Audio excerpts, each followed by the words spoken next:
to the Citizen channel and our talking point shows. We look back at a good game for the neutral, I think. And probably Brighton perhaps should deserve to win overall. We're going to look back at Brighton 1, Manchester City 1. Match day 37, of course, on the 24th of May 2023.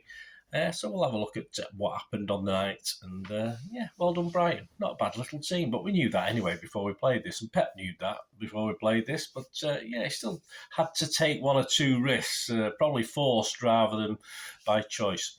Right, please join me for this. Please, if you are new to the channel, push that subscribe button, push the bell notifications, everything.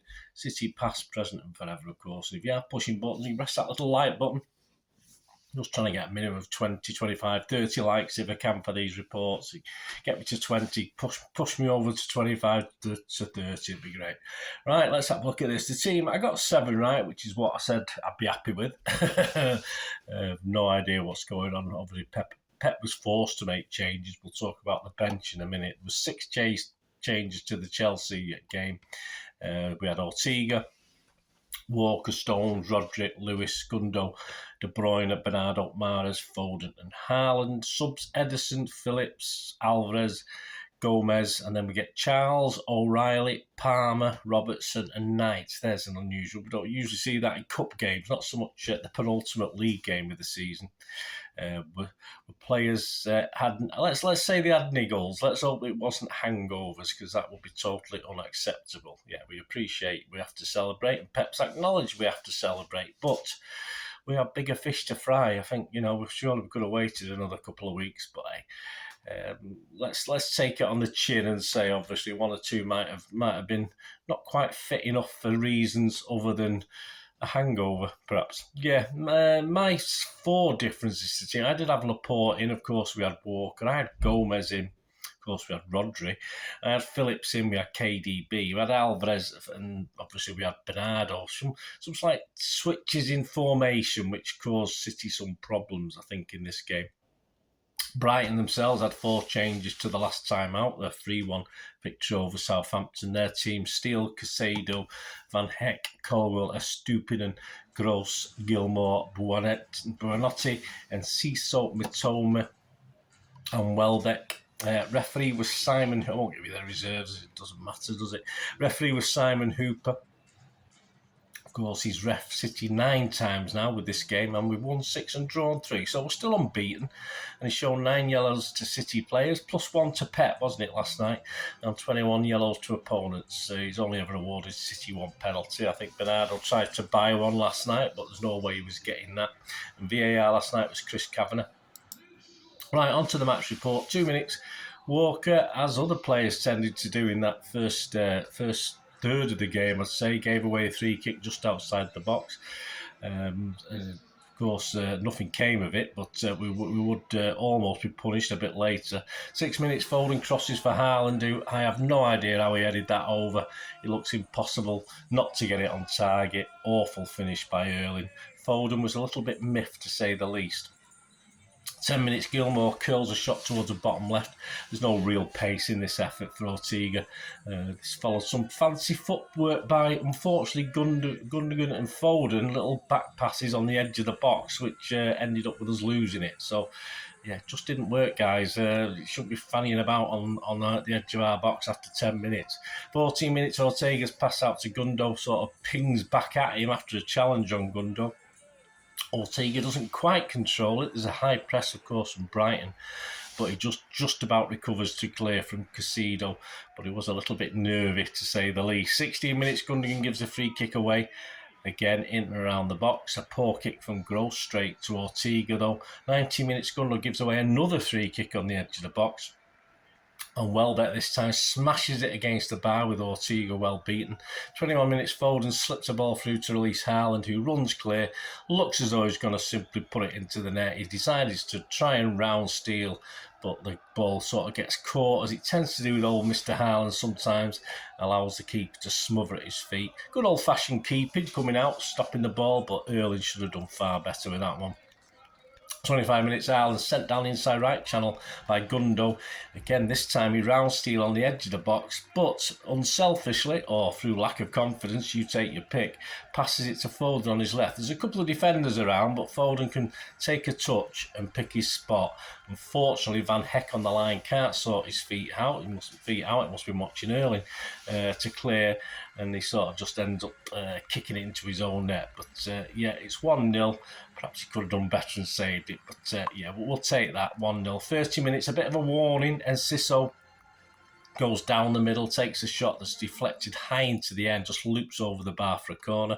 31 minutes, Matoma chest down at the far post, 6 yards out, and sort of bundles the ball over the line. If he'd been brave and not put his arms out to try and protect himself from falling, just literally just fell on his chest, been a man, he might have got away with that one, but he didn't. He obviously put his arms out to protect, and obviously the ball then hit his arm and went over the line. It was sort of right facing me, so I got a good view of it, and I thought, well, what an idiot. I mean, just be brave. It's only a football. It's only grass. Get down there. But obviously, it was quite rightly ruled out from VAR for handball. 35 minutes of stooping and crosses from the left. Lewis, yeah, he had a bit of a torrid time that first third of the game, certainly. He allowed Buonanotte to crack in a shot from a tight angle, and he just about recovered to help Ortega block it. Yeah, so he did struggle, Lewis, at times playing a left back role, but hey, that's Pep's decision. But don't have a go at Lewis. He just did struggle against a good team. Let's be honest about it. 38 minutes, and Sissel strides down the inside left channel. No one really wants to block him, but he's way out. He's way out. What's he going to do from there? Well, he curls an unstoppable shot around Stones into the top right corner. Ortega, not a cat in hell's chance, and we get a stupid dance eventually from 2 or 3 of the players, which I can't stand. I couldn't stand it in the World Cup. I can't stand it looking at them opposite us in our end, and it's 1-1. The goal is replayed about 4 times on the big screens to squeals of delight each time, but it still remains 1-1, so we're all right. 41 minutes, Bernardo but for a foul on Sisso. Couldn't let him shoot again, could he? Welbeck finishes another, scores a great goal. Whether Ortega, I don't know, probably couldn't have done better, but he flashed it in, but he was offside anyway, so it didn't count. 45 minutes, Foden. Yeah, great header back from where it came, from about 14 yards out, just grazes the angle between bar and post, very, very close. 1-1 half-time. The second half was never going to live up to that as substitutes started being made. 48 minutes, Haaland attempts a ridiculous in a good and a bad way, scissor kick from the edge of the box. Hovers about 18 foot in the air, but only can send the ball deep into the stand to my right. I was right in the left-hand corner. He gets up and laughs. I'm not too sure I did, but Haaland chants rang out. Okay, I did join in, I must admit. 50 minutes, poor attempt by Rico, straight at Steele from the corner. 51 minutes, Foden with a knock replaced by Palmer. Hopefully he'll be fine. 53 minutes, Palmer tests Steele with a brisk start from Palmer, but he sort of eased off a little bit after that great start. Bernardo goes down in the box on 55 minutes far too easily. No pen. Bernardo, pretty poor that, mate. 56 minutes, Ferguson stings Ortega's palms, but the ball goes out for a corner. 57 minutes, KDB off Alvarez on. 60 minutes, wide. Again, Walker shoots wide. Another total waste of time. Forget it, mate. Don't even bother. 67 minutes, Haaland wide. It's one of those days. 74 minutes, Van Heck feigns injury after a collision with little Alvarez. Ref tells the big mad ass to get up. He does. 76 minutes, stooping and meets a loose ball 25 yards out and sends an absolute scorcher. Just ends up going inches. It looks as though it's going in from where we were, just going inches wide of that top left corner. Ortega again wasn't getting anywhere near it. I'm not going to blame him, no chance. But it looks as though we're going to suffer 2 wonderful goals last night. Fortunately, it just went wide. 79 minutes, Palmer gets past Veltman and crosses. And Haaland, yes, to our joy, rises at last. We've seen this with Haaland, absolutely useless 1 minute, and then he'll pop up and score a goal, which is what we want. He plants a header past Steele from 6 yards. Easy as that. I haven't seen anything wrong in the build-up. But, of course, there's been a shirt pull. and the players, but only apparently I think Haaland got his shirt pulled first, but obviously the VAR only shown the shirt pull from Haaland on his defender. So I think that's why Mr. Pep wasn't very happy, but the journals were sort of saying why it was obvious, but perhaps not as obvious as you think. So it remained 1-1. Pep booked for discussing this incident in a calm way. 85 minutes, Gomez and Phillips replaced Silva and Stones.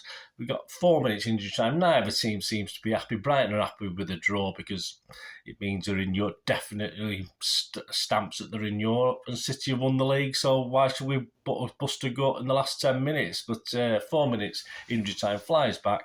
Was meant by rapturous cheers from the Brighton fans as the referee blew his whistle, and polite applause from us Blues because it was a long drive home. Match stats: shots from Brighton 27 on target, only 13 from City, 4 on target. Not our greatest night. Possession 62% for City though, but it wasn't very creative possession, was it? Passes 365 by Brighton to 597 by City. They were far more direct and useful in what they did. Accuracy 83% from Brighton, 89 from City, so a little bit lower than perhaps we can do. Fouls 16 by Brighton. Yeah, they're a bit physical. Nothing wrong with that. They've got plenty of skill, which they had, and the physical as well. I'll take that. I'm not worried about that. 16 by Brighton, 11 by us. 2 yellow cards for them, 1 for us, although Pep got a yellow as well. Offsides 2 for them, none for us. Corners just 5 for them, and a paltry 1 for us. XG philosophy, very interesting. Haaland's XG, 1 goal from 4.17 over the last few games. So not great, not fantastic. The team's XG, again, we got beat. It's been happening a lot recently. I don't know. It's not always a bad sign, is it? Brighton 2.7 for their 1 goal, so they should have done better. And City 1.87 for our 1 goal. Our overall record reads now, we've not played them that many times at their gaff in the league. Played 13, won 6, drawn 3 and lost 4. We scored 25 and we let in 18. A brief sum up before we go. Well done, Brighton. Simple as that. Well done. The better team on the night. Outplayed us at times, even though I say it wasn't all about possession. It was about what you did with it when you had the ball. Let's not pretend this was their best 11. It wasn't. It wasn't our best 11 by a long way. We played a lot of Pep had to play a lot of players out of position, but it certainly wasn't their best 11 either. But they still were probably the better team on the night. This summed up an excellent season for them. I think the task now for De Zerbi is to hold on to key players, hints of McAllister moving on, etc.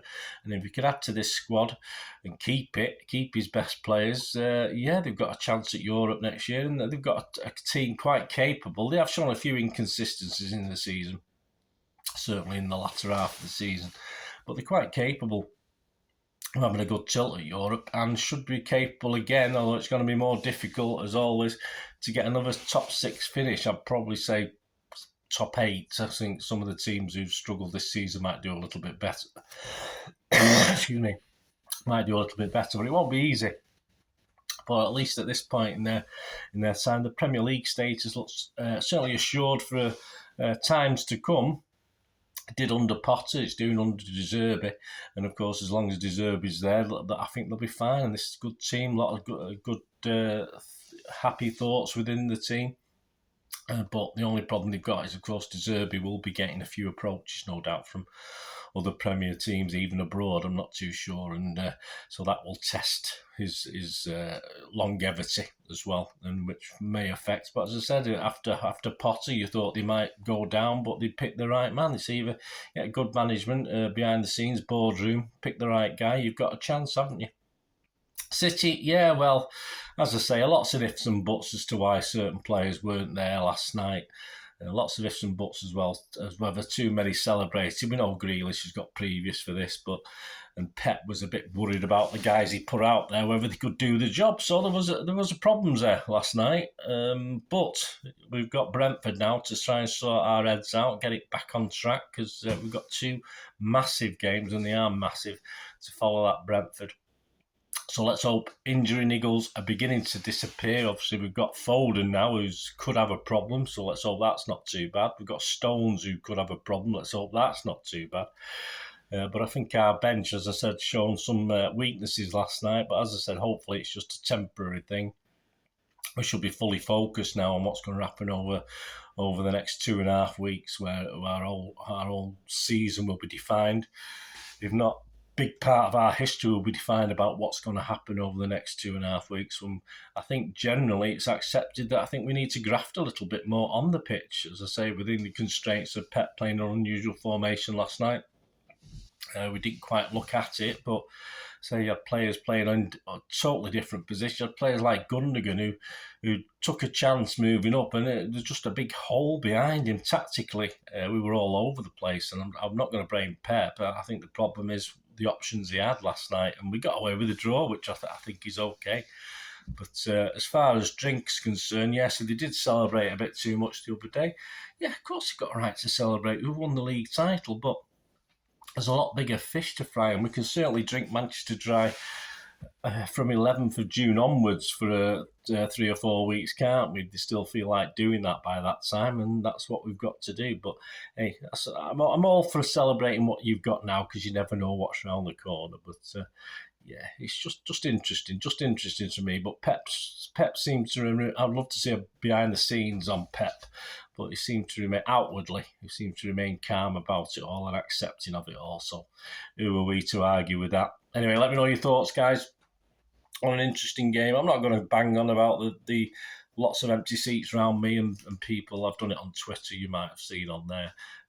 I have no doubt of City fans' loyalty, and people with 20,000 points, 18,000 points who didn't turn up had the reasons, but there was a lot last night, and I know supporters clubs get tickets, etc., and some decided not to go. But there's a lot of fans, like myself included. I went only because a friend who's got 20,000 points got me a ticket, but normally I wouldn't have been able to go last night, and I would have wanted to go. So there's a lot of loyal fans, which I call myself one of those as well. Just because they haven't got 20,000 points doesn't mean I'm not loyal. There's been other things in life that have intruded on collecting ticket points, but I wouldn't have been able to go otherwise, and there's lots of other City fans in the same boat. So it's not a matter of not selling tickets, it's a matter of sometimes people have to think. I mean, we have an exchange scheme for home games. It's a bit more difficult with away games.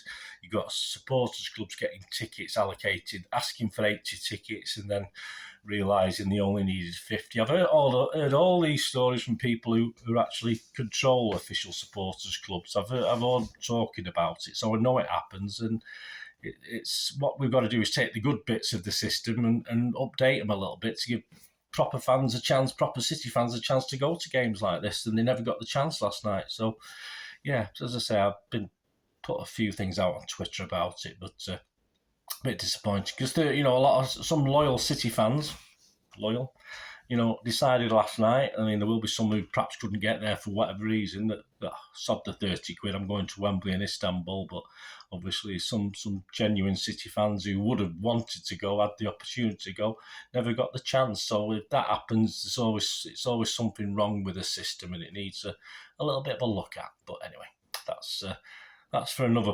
vlog, another pod or whatever. So.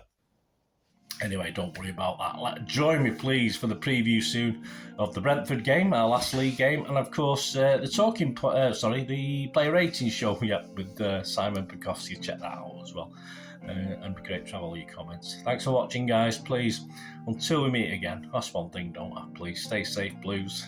Come on, City. Bye for now.